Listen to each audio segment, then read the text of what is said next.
सुबह हो गया कि शुरू में देखते हैं, क्या कहेंगे आप?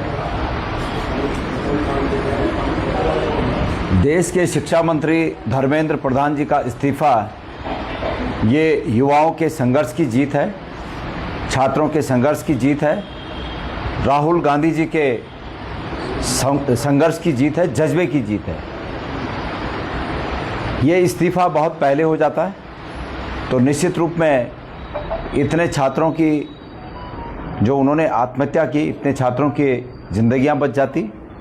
ये इस्तीफा अगर पहले हो जाता है तो जंतर मंतर पर जिस प्रकार से पूरे देश से छात्र और लोग जगह जगह से गए, उनका ये प्रयास, उनका ये समय, उनका ये सभी सामर्थ्य जाया नहीं होती।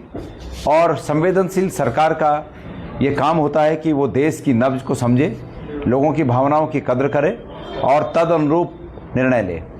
अतीत में ऐसे तमाम उदाहरण हैं कि मंत्रियों पर आरोप लगे और उस समय के प्रधानमंत्रियों ने सीधे तौर पर उस संबंधित मंत्री का इस्तीफा लिया। तमाम उदाहरण हैं। ये पहला मौका है कि जब एक मंत्री की इस प्रकार के गलती पर, माफियाओं से साठगांठ की बातें सामने आने पर, नकल माफिया के साथ संबंध होने की बात आरोप लगने पर, उसके बावजूद प्रधानमंत्री ने इस्तीफा लेना उचित नहीं समझा था। तानाशाही के बल पर चाहते थे कि हम संघर्ष को रौंद देंगे, लेकिन आज ये इस भावना की जीत हुई है, छात्रों की एकता की जीत हुई है, उनके संघर्ष की जीत हुई और राहुल गांधी जी के संघर्ष की जीत हुई है। जिस प्रकार से देश में पेपर लीक का कारोबार फल फूल रहा है, उससे कई गुना अधिक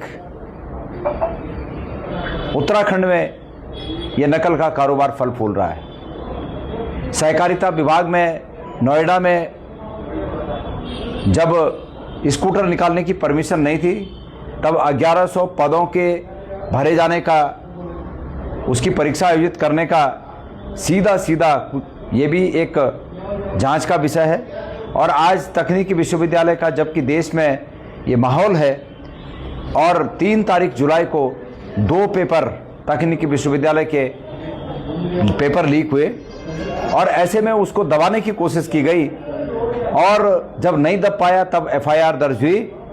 इसके लिए भी मैं चाहता हूं कि इस प्रदेश के तकनीकी शिक्षा मंत्री का इस्तीफा आना चाहिए और धामी जी को समय रहते हुए उनसे इस्तीफा ले लेना चाहिए। सरकार की ये बात कि नकल विरोधी कानून हमने बहुत सख्त बनाया है, ये हास्यास्पद लगती है। एक तरफ सरकार ये कहती है कि हमने नकल विरोधी कानून बनाया है और दूसरा तकनीकी विश्वविद्यालय का ये जो पेपर लीक हुआ, ये उन धाराओं में ये अपराध पंजीकृत नहीं हुआ। तो सरकार ये बताए कि तकनीकी विश्वविद्यालय का जो पेपर लीक हुआ, ये उन धाराओं में क्यों पंजीकृत नहीं किया गया। 2 बातें हैं, या तो ये परीक्षाएं जो सख्त, तथाकथित सख्त सरकार का नकल विरोधी कानून है, या तो ये परीक्षाएं उसके इतर हैं, उस दायरे में नहीं आती, और या अपराधियों को बचाने के लिए इस कानून का इन पर उपयोग नहीं हुआ है। सरकार को ये सामने आकर बताना चाहिए।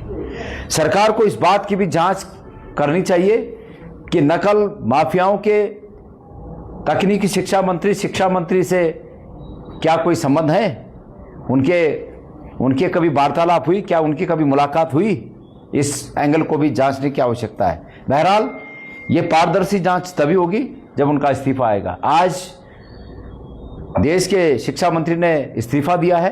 मैंने पहले ही कहा कि छात्रों की जीत है, राहुल जी की जीत है, लेकिन इतने लोगों की जानें गई, इतने लोगों के अरमानों को कुचला गया, जिस प्रकार से बल प्रयोग किया गया दिल्ली में जंतर मंतर पे, छात्रों पर बल प्रयोग किया गया, छात्राओं पर जिस प्रकार से अभद्र रूप से बल प्रयोग किया गया, इन सब के लिए देश की सरकार को, प्रधानमंत्री जी को राष्ट्र से माफ़ी मांगनी चाहिए। रात को 12 बजे एक स्टेटमेंट के लिए सामने आकर और उस पर इतना इतराना, आत्ममुग्धता की पराकाष्ठा तक खुश होना कि मेरी रील को कितने मिलियन लोगों ने देख लिया, उससे बेहतर ये होगा कि आज वो इस बात की एक रील बनाएं रात को कि मैं राष्ट्र से माफ़ी मांगता हूं कि हम अगर इस काम को पहले करते तो इतने बच्चों को अपनी जान से हाथ नहीं धोना पड़ता और देश इतनी असमंजसता से न गुजरता। इसके लिए भी आज एक रील बननी चाहिए और उस रील पर ये माफ़ी आनी चाहिए। एक तरफ धर्मेंद्र प्रधान जी का इस्तीफा हो रहा है, दूसरी तरफ बीजेपी के प्रवक्ता कह रहा है कि बीजेपी के अध्यक्ष कह रहे हैं कि विदेशी ताकतों, तो इसका मतलब कि इस देश की सरकार पंगु हो गई है जो विदेशी ताकतों के दबाव में अपने शिक्षा मंत्री का इस्तीफा ले रही है। दोनों बातें आपस में विरोधाभासी हैं, दोनों बातें आपस में कंट्रोवर्शियल हैं। भारतीय जनता पार्टी के अध्यक्ष का ये स्टेटमेंट देना और धर्मेंद्र प्रधान का इस्तीफा देना, ये दोनों एक दूसरे का विरोधाभासी है। इसलिए सरकार को स्पष्ट करना चाहिए कि क्या वो विदेशी ताकतों के आगे उसने घुटने टेक दिए। निश्चित रूप में हम लोग इसको जारी रखेंगे और ये विपक्ष का धर्म भी है कि इस प्रकार के जब ऐसी स्थितियां पैदा हों तो विपक्ष को चाहिए कि सरकार को रास्ता दिखाए। हम सरकार को रास्ता दिखाने का काम करते रहेंगे। आजकल में मुख्यमंत्री क्या इस पर, मैंने 2 बातें मुख्यमंत्री जी से पूछी हैं कि आपने नकल विरोधी कानून की बात की, तो आप या तो ये बताइए कि नकल विरोधी कानून का आपने जब मजबूत कानून की आपने बात की तो ये जो अपराध अभी हुआ है टेक्निकल यूनिवर्सिटी में, यूटी यूनिवर्सिटी में, इसमें जो ये पेपर लीक हुआ, आपने वो नकल विरोधी कानून की धाराएं इस पे लगाई? मेरी जानकारी है कि नहीं लगाई, और अगर नहीं लगाई तो क्यों नहीं लगाई?